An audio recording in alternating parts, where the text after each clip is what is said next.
Bonjour à tout le monde et bienvenue dans cette nouvelle vidéo de correction des sujets des concours de bourse. Aujourd'hui, nous allons corriger le concours de lycéa, d'accord, le test de présélection des élèves ingénieurs statisticiens, économistes et des analystes statisticiens. Donc, c'est un sujet qui contient 4 exercices.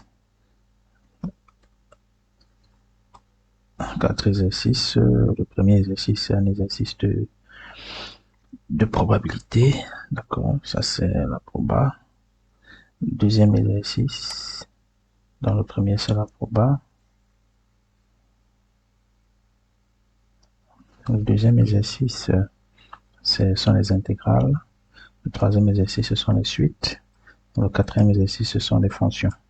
Donc, sans tarder, nous allons directement passer à la correction du premier exercice.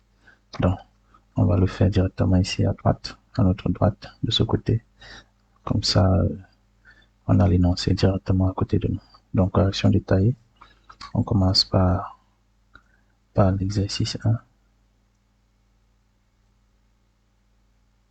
Par l'exercice 1. D'accord. Alors, que dit l'exercice 1? On dit ceci, un sondage est effectué dans un conservatoire de musique. On dit que 60% des apprenants pratiquent un instrument à cordes. D'accord. 60% pratiquent un instrument à cordes. 45% pratiquent un instrument avant. Et 10% pratiquent un instrument à cordes et avant. Donc, on choisit un apprenant dans le conservatoire. Et la première question, petit a, c'est quelle est la probabilité de l'événement? Cet apprenant pratique au moins un des deux instruments. Donc, pour répondre à ça, nous allons commencer par construire ce qu'on appelle le diagramme de Venn. Le diagramme de Venn, pour cela, nous allons représenter schématiquement la situation. Donc, alors, qu'est-ce qu'on a? On a les apprenants d'un instrument à cordes. D'accord. Nous avons les apprenants d'un instrument avant qui sont là. On peut mettre les effectifs. On a dit qu'ici on a 60%. 60% qui pratiquent un instrument à cordes. On va mettre C ici. Matérialiser cordes. Ici on a 45% qui pratiquent un instrument avant. Et ici, on a l'intersection, n'est-ce pas, des pratiquants d'un instrument à la fois à cordes et avant, et ils sont 10%. Donc, à la première question, donc, on demande de calculer la probabilité que l'apprenant pratique au moins un instrument avant. Donc, pratiquer au moins un instrument avant, c'est dire que l'apprenant pratique soit la corde, n'est-ce pas, soit un instrument à cordes, soit un instrument avant, soit il pratique les deux instruments. Donc, il s'agit de calculer ici P de C union V. Parce que n'oublions pas, lorsqu'on dit C union V, c'est l'ensemble des personnes qui pratiquent soit un instrument à cordes, soit un instrument avant, soit les deux. Et la formule pour calculer P de C union V, c'est P de C plus P de V moins P de C inter V. Donc, c'est égal à 0,6 pour dire 60%, plus 0,45 pour dire 45%, moins 0,1, ce qui va donner 0,95. Donc, on a 95% des apprenants qui pratiquent au moins l'un des deux instruments. Très bien. La deuxième question, c'est quelle est la probabilité de l'événement? Cet apprenant pratique un et un seul instrument. Alors, pour pratiquer un et un seul instrument, c'est-à-dire que soit tu pratiques seulement, donc, soit tu pratiques uniquement un instrument à cordes, n'est-ce pas? Soit tu pratiques uniquement un instrument avant. Donc, qu'est-ce que ça veut dire? Ça veut dire que comme nous avons notre ensemble ici, n'est-ce pas? Il s'agit de déterminer les individus qui sont seulement sur la partie assurée ici, ou bien là. On exclut l'intersection. Donc, vous voyez qu'ici, il s'agit de calculer quoi? Il s'agit de calculer la probabilité qu'on pratique au moins l'un des deux instruments, moins la probabilité de pratiquer exactement les deux instruments. Ça, c'est la première manière de voir. Donc, ça va donner 0,95 moins 0,1, ce qui va donner 0,85. Une autre manière de voir aussi, c'est de dire que on prend ceux, n'est-ce pas, c'est la probabilité de ceux qui pratiquent la corde sans pratiquer le vent, donc C moins V, ceux qui pratiquent l'instrument à corde sans pratiquer l'instrument à vent, plus la probabilité de ceux qui pratiquent un instrument à vent sans pratiquer un instrument à corde. Donc, alors, à quoi est égale la proportion de ceux qui pratiquent un instrument à corde sans pratiquer un instrument à vent? C'est égal à la probabilité de tous ceux qui pratiquent un instrument à corde moins ceux qui pratiquent un instrument à corde et à vent, n'est-ce pas, plus la probabilité de tous ceux qui pratiquent un instrument à vent, d'accord, moins ceux qui pratiquent un instrument à corde et à vent.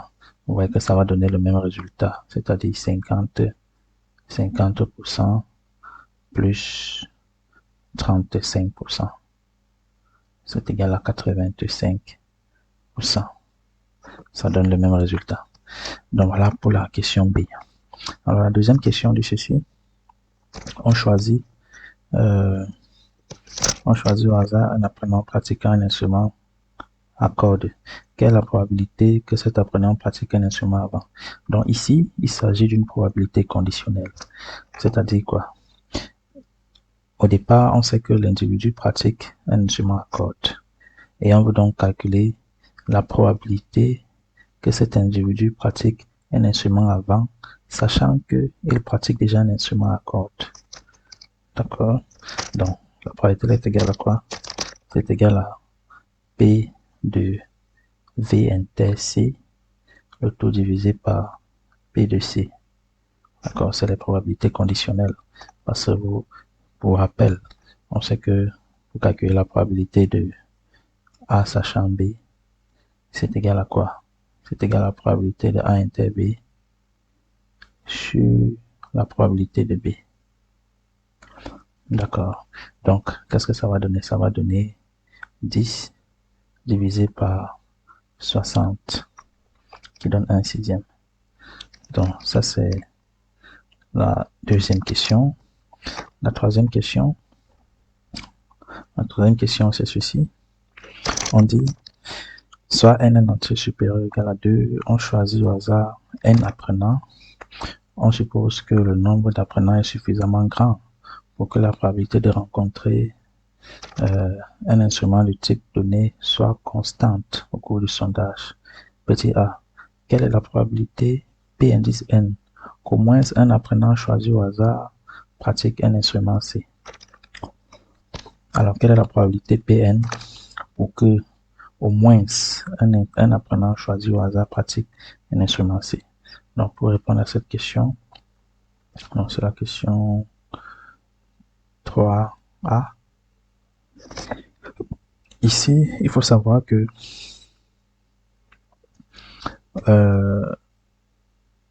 c'est comme si on répétait n fois successivement et de manière indépendante des épreuves consistant à choisir un apprenant qui peut pratiquer un instrument C, n'est-ce pas? Qui sera considéré ici comme le succès, ou ne pas pratiquer l'instrument C, qui sera l'échec. Donc, ici, on a affaire à ce qu'on appelle une loi binomiale. Donc, l'événement contraire ici, c'est quoi? Quel est le contraire de au moins un apprenant choisi au hasard pratique l'instrument C. Quelle est l'événement contraire quand on dit au moins un apprenant choisi au hasard pratique l'instrument C? Son contraire, c'est aucun apprenant, n'est-ce pas? Parce que le contraire pour rappel, le contraire de au moins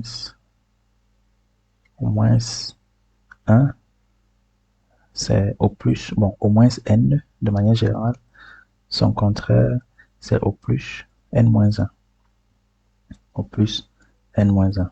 Donc, lorsqu'on dit au moins 1, son contraire, c'est au plus 0. D'accord? Au plus 0. Donc, ici, on peut passer par l'événement contraire, n'est-ce pas?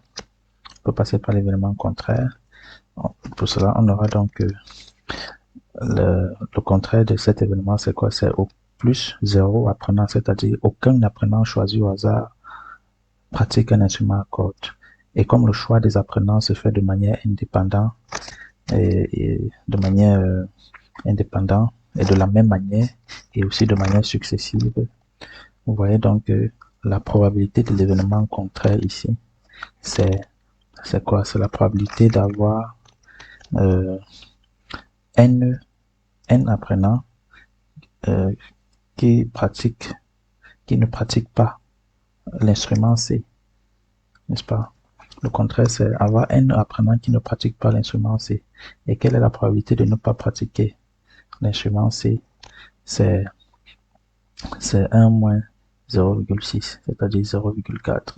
Et lorsqu'on dit n apprenants ne pratiquent pas l'instrument C, ça veut dire quoi? Ça veut dire que c'est combinaison de n dans n fois 0,4 à la puissance n, qui est égal à combien? Combinaison de n dans n, c'est 1, donc ça fait 0,4 puissance n. Donc en fin de compte, vous voyez que Pn, c'est l'événement contraire, c'est le contraire de cet événement. Donc Pn, c'est 1 moins 0,4 à la puissance n. D'accord? Ensuite, à la question 3b, qu'est-ce qu'ils ont demandé? Ils ont dit déterminer le plus petit entier n tel que Pn soit supérieur ou égal à 0,99. Alors, ça c'est une équation simple à résoudre. Pn supérieur ou égal à 0,99. Ça équivaut à dire que quoi? Ça vient dire que 1 moins 0,4 puissance n est supérieur ou égal à 0,99. Ça veut donc dire que, bon, c'est l'équivalence. Ça veut donc dire que, on a 0,4 puissance n est inférieur ou égal à 0,001. Alors, qu'est-ce que ça donne? Ça veut dire que si on passe le logarithme, comme le logarithme est une fonction croissante, ça veut dire que ln de 0,4 puissance n est égal à ln de 0,001. Donc, qu'est-ce que ça va donner? Ça va donner n fois ln de 0,4 est égal à ln de 0,001. Je vous rappelle que ln de 0,4 a un signe négatif. ln de 0,001 a aussi un signe négatif, n'est-ce pas? Parce qu'on sait que si vous avez un nombre a qui appartient à l'intervalle 0,1, alors ln de a est négatif. D'accord? Ok, donc si on veut donc diviser membre par membre par ln de 0,4, ça va changer le sens des inégalités parce que ln de 0,4 est négatif. Donc, qu'est-ce que ça va donner comme résultat? On revient ici. Ça va donner que n est supérieur ou égal à ln de 0,001 divisé par ln de 0,4. On peut justifier ici, donc, parenthèse, en disant que car ln de 0,4 est négatif, n'est-ce pas? Ça va donc donner que n est supérieur ou égal à 7,53 à 10 puissance moins 2 près. Alors, quel est donc le plus petit entier naturel qui est plus grand que 7,53? C'est donc n supérieur ou égal à 8. Donc, voici le résultat final. Donc, c'est tout pour cet exercice. On passe rapidement à l'exercice 2. Exercice 2, c'est le calcul intégral. Donc, exercice 2. Première question. On dit calculer calculons I égale intégrale de 0 à pi sur 2 de sinus carré x sur 1 plus cos x dx et j qui est égal à intégrale de 0 à pi sur 2 de 1 sur 1 plus cos x dx. Donc, très bien, on va rapidement calculer ça. Ce sont des intégrales très simples. D'accord.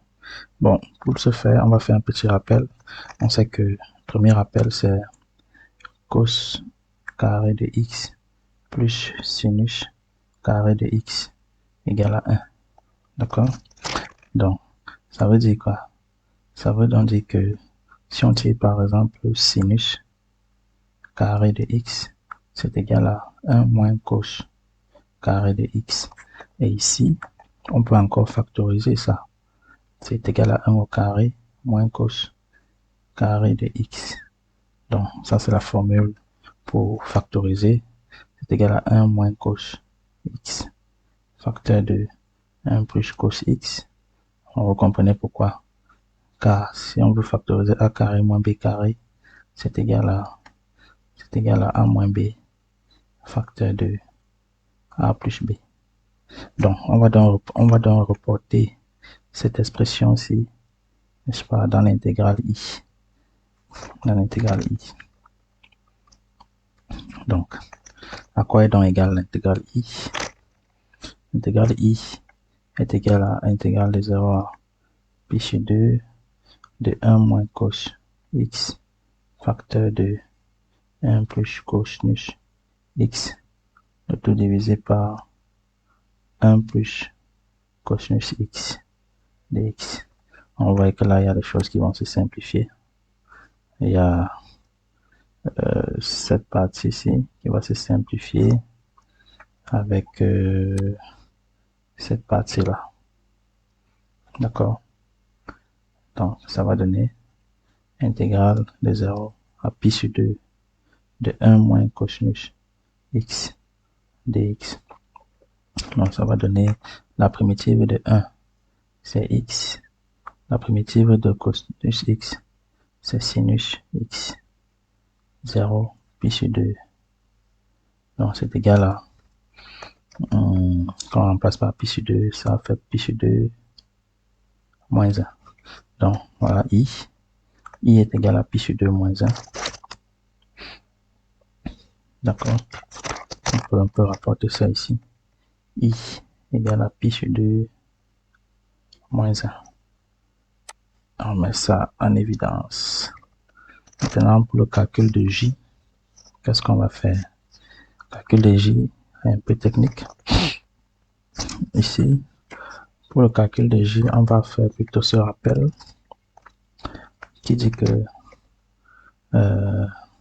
si on veut calculer cosinus de a plus b, c'est égal à cos carré. Bon, non, disons que c'est égal à cos a fois cos b moins sinus a fois sinus b. D'accord? En fait, à partir d'ici, on se rend compte que cosinus de x est égal à cosinus de x sur 2 plus x sur 2. D'accord? Et c'est égal à quoi? C'est égal à, d'après cette formule, est égal à cosinus x sur 2 fois cosinus x sur 2 moins sinus x sur 2 fois sinus x sur 2. Donc, si on arrange bien, on se rend compte que ça fait cosinus x sur 2 au carré moins sinus x sur 2 le tout au carré. Et si on arrange encore bien, on se rend compte que c'est égal à cosinus x sur 2 au carré moins, on ouvre la parenthèse, 1 moins cosinus x sur 2 le tout au carré. D'accord? Donc, qu'est-ce que ça donne? Ça va donc faire 2 fois le cosinus x sur 2 au carré moins 1. Et c'est ce qu'on va utiliser dans J. On voit donc que J est égal à l'intégrale de 0 à pi sur 2 de 1 sur 1 plus cos x dx. Ça va être égal à l'intégrale de 0 à pi sur 2 de 1 sur 1 plus, qu'est-ce qu'on a vu? On a vu que cos x, tout à l'heure on a vu que cosinus x est égal à 2 fois cosinus de x sur 2 au carré moins 1. Donc, ça fait 1 plus 2 fois cosinus de x sur 2 au carré moins 1 dx. Vous voyez que les 1 vont se simplifier. Ça va faire l'intégrale de 0 à pi sur 2 de 1 sur 2 fois cosinus carré x sur 2. Donc, ici encore, il faut voir quelque chose. Ceci est égal à bon, dx. On peut écrire que c'est encore égal à intégrale de 0 à pi sur 2 de 1 demi fois 1 sur cosinus carré x sur 2 dx. D'accord? Et qu'est-ce qu'on obtient? On obtient que ça, c'est la dérivée de tangente de x sur 2. N'est-ce pas?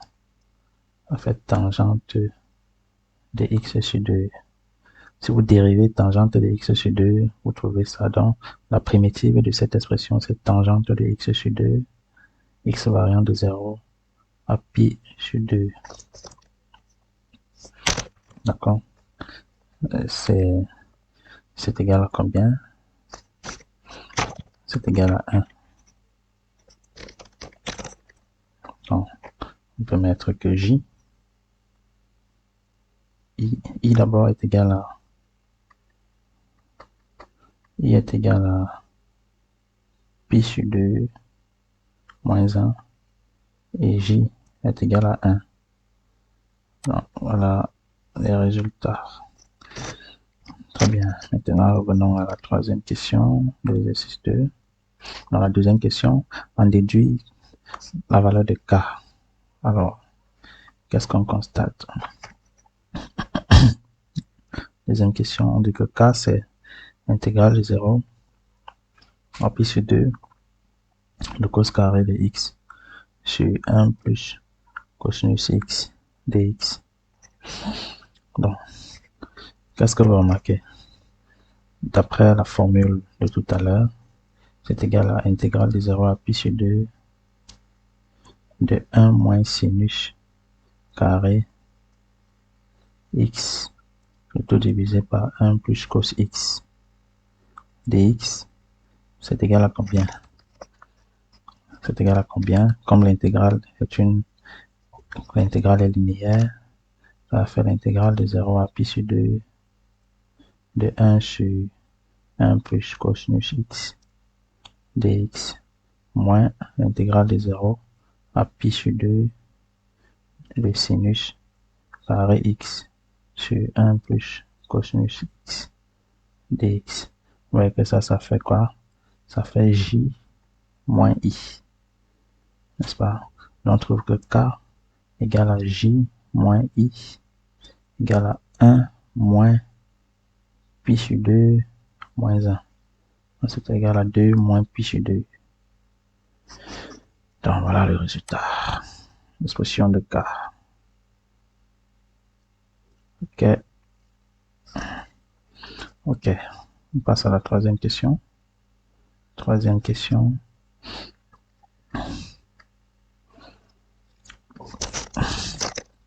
Alors ici, on considère la fonction tangente x que voici. On dit de montrer que c'est une bijection sur de moins pi sur 2 vers r. Alors, ici vous connaissez le théorème de la bijection que nous allons utiliser. Est-ce qu'on va commencer par dire...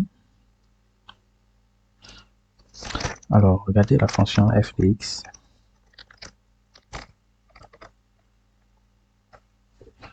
La fonction f de x est égale à tangente x est égale à sinus x sur cosinus x. L'intervalle d'étude, c'est moins pi sur 2 à pi sur 2. Donc, petit a. On va commencer par dire que f est dérivable. Est dérivable sur i. Sur l'intervalle t, si on appelle cet intervalle t, est dérivable sur t, n'est-ce pas? Comme rapport de fonction dérivable. Hein? Et à quoi est égal à sa dérivée? Et sa dérivée est f' de x égale à 1 plus tangente carré x, n'est-ce pas? Qui est encore égal à 1 sur cosinus carré x, qui est strictement positive. Donc, on voit donc que la fonction f est strictement croissante. Donc, f est strictement croissante. F est strictement croissante. Elle est également continue.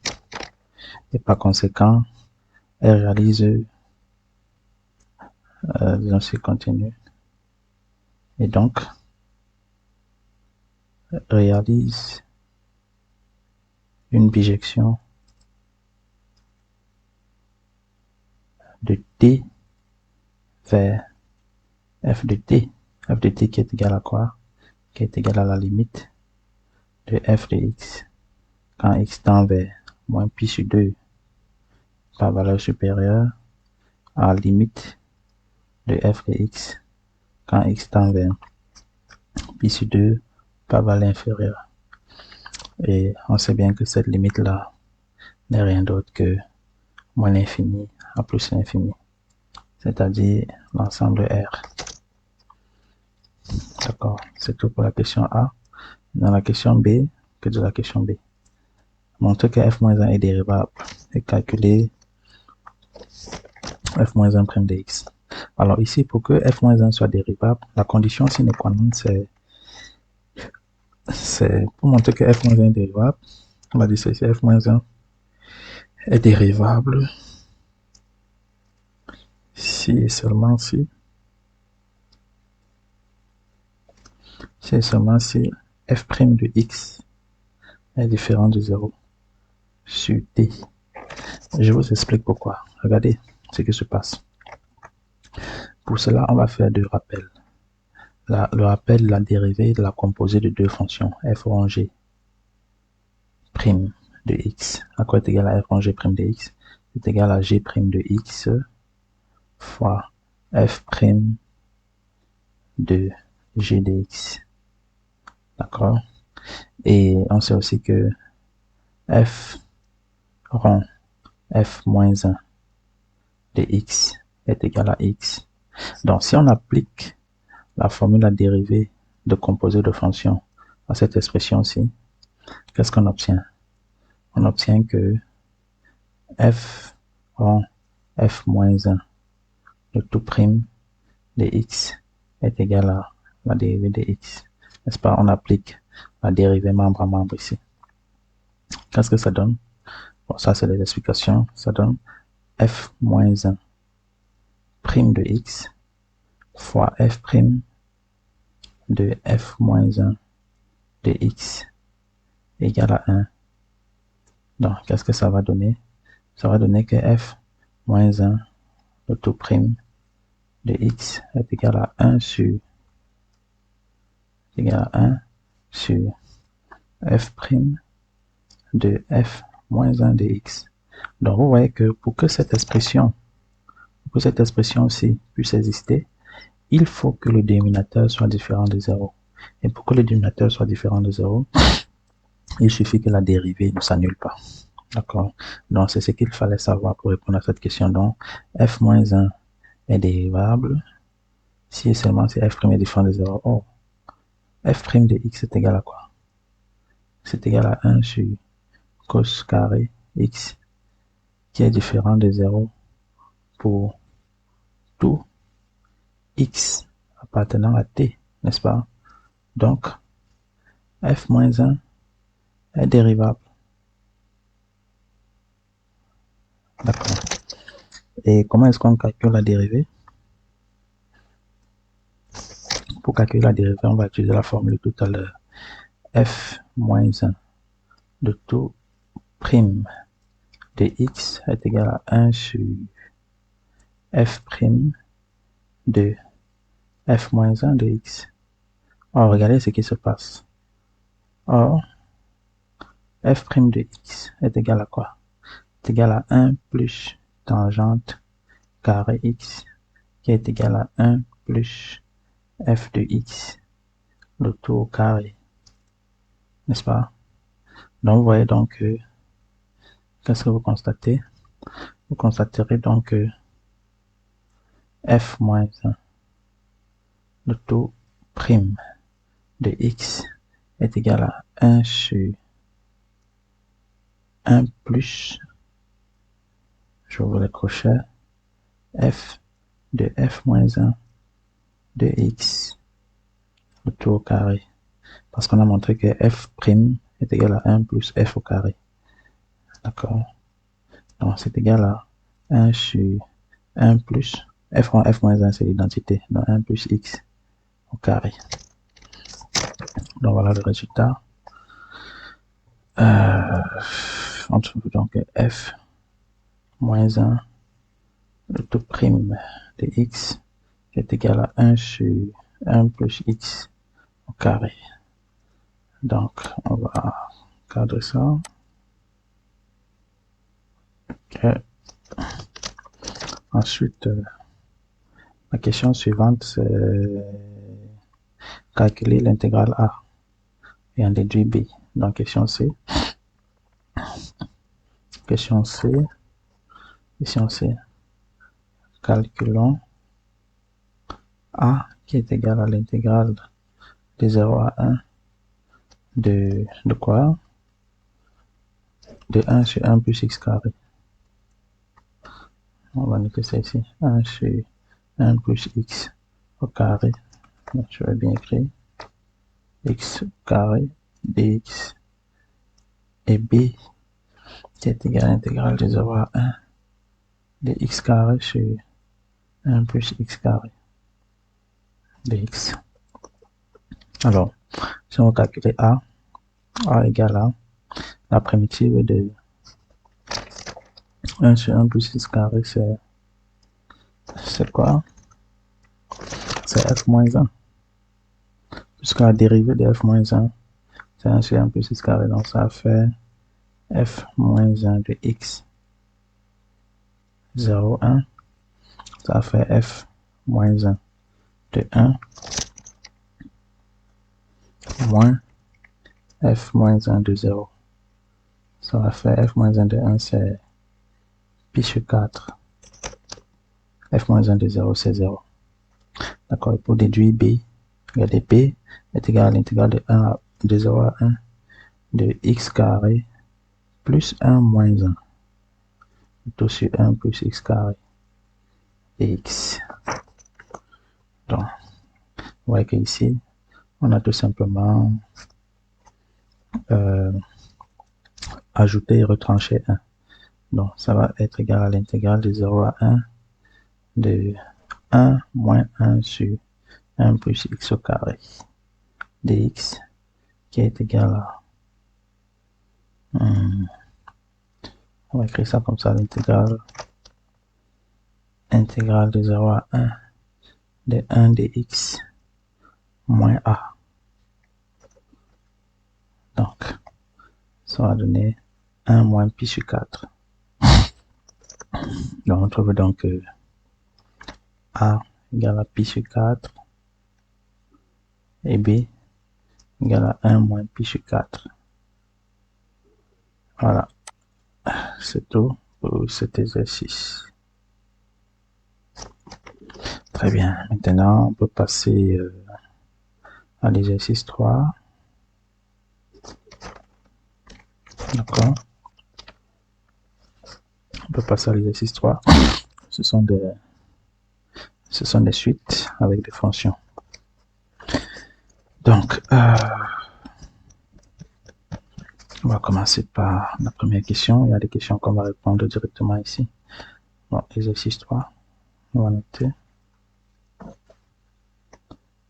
Exercice 3.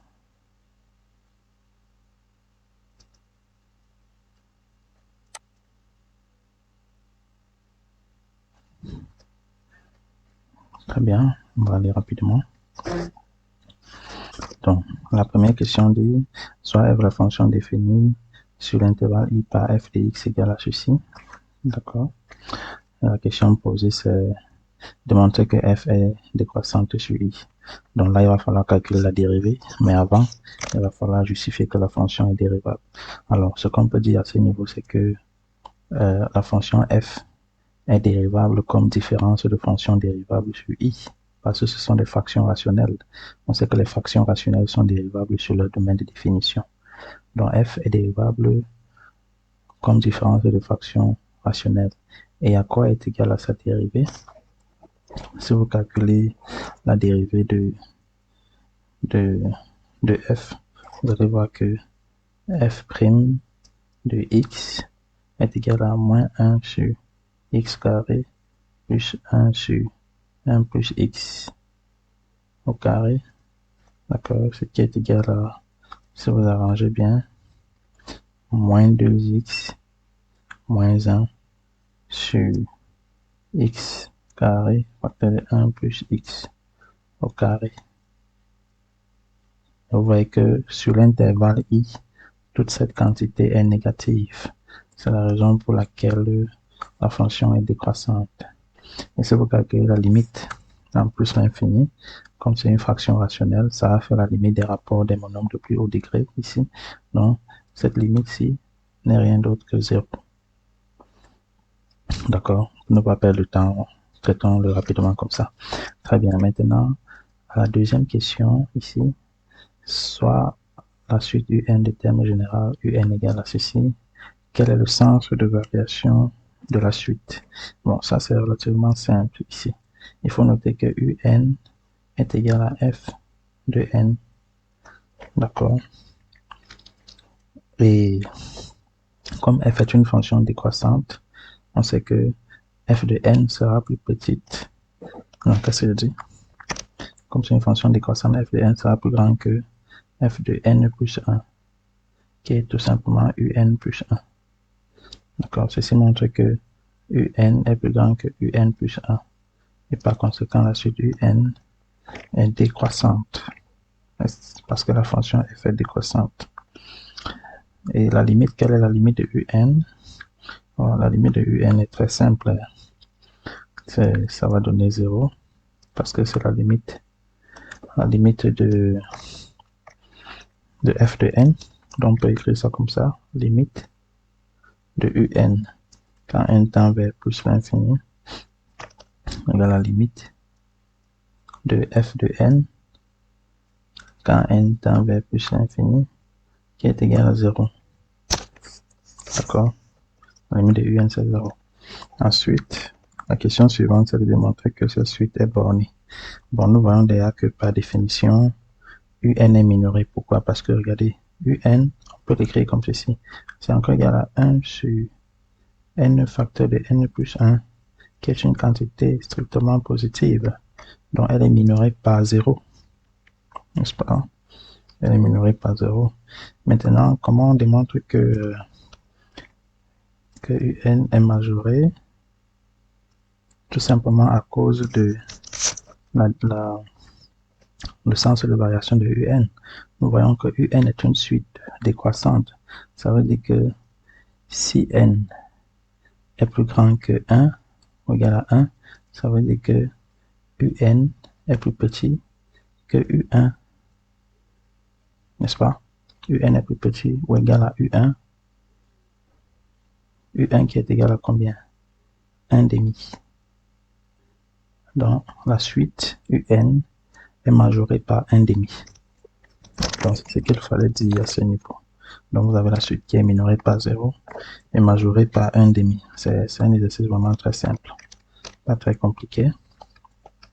C'était des points gratuits. Malheureusement, pour avoir corrigé, il y avait beaucoup de personnes qui ont raté cet exercice. C'est dommage.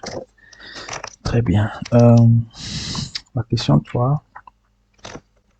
La question 3, on dit de montrer que la suite Sn est croissante.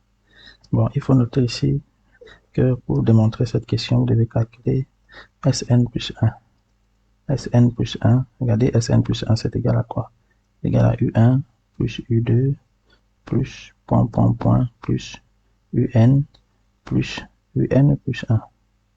Alors, regardez, d'ici à là, ça correspond à Sn. Donc, on voit que Sn plus 1 est égal à Sn plus UN plus 1. Donc, en fin de compte, si vous faites la différence, Sn plus 1 moins Sn, c'est égal à UN plus 1. Et on a vu qu'elle est minorée par 0. D'accord? Dans la suite, Sn est croissante. Écris l'expression de U1. Bon. Écris l'expression de U1 plus U2 plus U3. Bon, ici, c'est très simple. Il fallait tout simplement remplacer U1 plus U2 plus U3, n'est-ce pas? Ici, c'est égal à U1, c'est quoi? C'est 1 moins 1 demi. D'accord? Plus U2, c'est 1 demi moins 1 tiers. Et U3, c'est 1 tiers plus 1 tiers moins 1 quart. Donc, lorsqu'on simplifie, ça donne 1 moins 1 quart qui est égal à 3 quarts.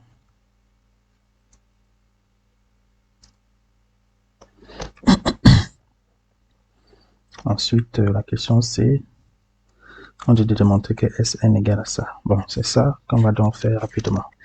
Alors ici, pour avoir corrigé le concours, nous avons vu beaucoup d'énormités, beaucoup de choses qui n'existent pas.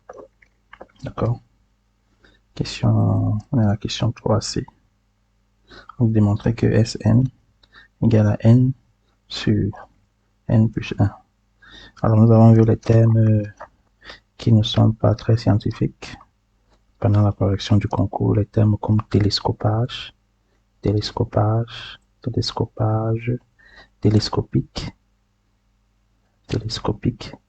Bon, lorsque nous voyons ces termes, pour nous, ce n'est pas une démonstration, ce ne sont pas des démonstrations scientifiques, d'accord? Donc, pour démontrer ça, c'est très simple. Ce qu'il faut faire, c'est écrire tout simplement Sn avec l'expression, le symbole de somme. Sn, c'est égal à quoi? C'est égal à U1 plus U2 plus point, point, point, plus UN. Vous voyez que c'est égal à quoi? C'est égal à la somme des UK ou bien des UI I allant de 1 jusqu'à N. C'est égal à quoi? C'est égal à la somme I allant de 1 à N. À quoi est égal à UI? C'est 1 sur I moins 1 sur I plus 1. D'accord? Parce qu'on a dit que UN, c'est 1 sur N moins 1 sur N plus 1. Donc, la somme, ça c'est la somme qui s'applique à ça. La somme peut, cette somme peut être partagé. Ça va faire la somme i allant de 1 jusqu'à n de 1 sur i moins la somme i allant de 1 jusqu'à n de 1 sur i plus 1. Regardez ce qui se passe à ce niveau. Ici, on a une somme qui va de 1 jusqu'à n, mais la somme de 1 sur i. Regardez, si on détache cette expression, qu'est-ce que ça donne? Ce premier terme ici, ça va donner 1 plus 1 demi, plus 1 tiers, plus point, plus 1 sur n, moins, c'est juste pour bien voir, la deuxième somme, n'est-ce pas? On sait que la première somme, c'est ça. La deuxième somme sera plutôt ça, qui est, pour i égale à 1, ça fait 1 demi, plus 1 tiers, plus point, jusqu'à plus 1 sur n plus 1. Qu'est-ce que vous constatez? Vous constatez que cette somme-ci, c'est la somme de 1 sur i allant de 1 jusqu'à n. Par contre, cette somme-ci, on peut dire que c'est la somme de 1 sur i allant de 2 jusqu'à n plus 1. Vous voyez un peu, cette somme-ci est encore équivalente à ça. Donc, ce qu'on va donc écrire ici, c'est que c'est égal à somme de 1 sur i allant de 1 à n moins la somme de 1 sur i allant de 2 à n plus 1. Maintenant, l'astuce pour pouvoir simplifier ça simplement, c'est de faire en sorte que les indices varient sur le même ensemble. Donc, on a ici i qui varie de 1 à n, alors qu'ici, i varie de 2 à n plus 1. Donc, ce qu'on va donc écrire, c'est dire que ceci, commençons par ce cas, ceci est égal à la somme. Bon, d'abord, pour i égale à 1, à quoi est égal à cette expression? C'est égal à 1 plus la somme i allant de 2 à n de 1 sur i. N'est-ce pas? Ça, c'est la première expression. N'est-ce pas? Ici. Maintenant, cette somme-ci, comme elle commence plutôt à 2, là, ça commence aussi à 2, c'est déjà bon, mais elle traverse n. Elle va jusqu'à n plus 1. On va faire moins. Le moins, là, c'est ça ici. La somme i allant de 2 jusqu'à n. On va s'arrêter à n. Donc, cette somme-ci, ça va être égal à ça. De 1 sur i, moins le terme d'indice n plus 1, donc moins 1 sur n plus 1. D'accord? Donc, vous voyez que ça va donner quoi? Vous voyez donc clairement, on va mettre ça en couleur. On va mettre ça en couleur. Violet, pourquoi pas. Vous voyez que cette expression-ci,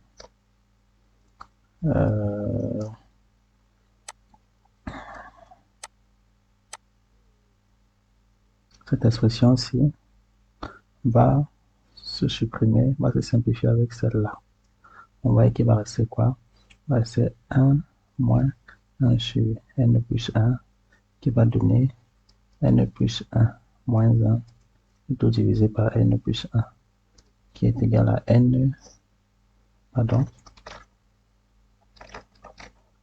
c'est égal à n sur n plus 1. Donc, c'est tout ce qu'il fallait faire. D'accord. Revenons sur le sujet. Alors, on était ici, ouais. Maintenant, pour calculer S99 n'est rien d'autre que 99 sur 100. N'est-ce pas? Maintenant, est-ce que la suite Sn converge vers 1? Ici, c'est oui. La suite Sn converge vers 1. Et à quoi est égal à sa limite? Donc, comment justifier? C'est simple. La limite de Sn, quand n tend vers plus l'infini, est égale à la limite de n sur n plus 1, quand n tend vers plus l'infini, égale à la limite de n sur n, quand n tend vers plus l'infini, qui est égal à 1. C'est tout. Donc voilà, c'est tout pour l'exercice 3 qui était vraiment très simple. Malheureusement, pendant les corrections, nous avons vu des personnes qui ont eu des difficultés sur cet exercice. Très bien. Donc on continue par, on va sortir par là, le dernier exercice. Le dernier exercice, c'est l'exercice 4, qui est aussi relativement simple.